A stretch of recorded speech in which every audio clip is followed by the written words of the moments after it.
নমস্কার বন্ধুরা, আজকে তোমাদেরকে একটি অনেক পুরনো মানে 1 বছর আগেকার একটি ভিডিও তোমাদের সঙ্গে শেয়ার করছি। তো এইটা হচ্ছে 1 বছর আগের ভিডিও। তখন আমি আমাদের বাড়িতে থাকতাম, মানে আমার বাবার বাড়িতে। তো সকালে ঘুম থেকে উঠেই দেখি বাবা আয়নের জন্য মাছ রেখেছে, আমাদের জন্য মাছ রেখেছে।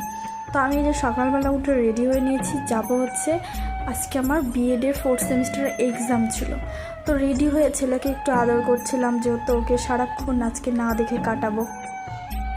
শরীরটা না সেই সময় খুব খারাপ ছিল, যাই হোক কোনো কারণে একটু খারাপ ছিল। দেন এই যে চলে যাচ্ছি, আমার পরীক্ষার সিট পড়েছিল ডাফরপোতা।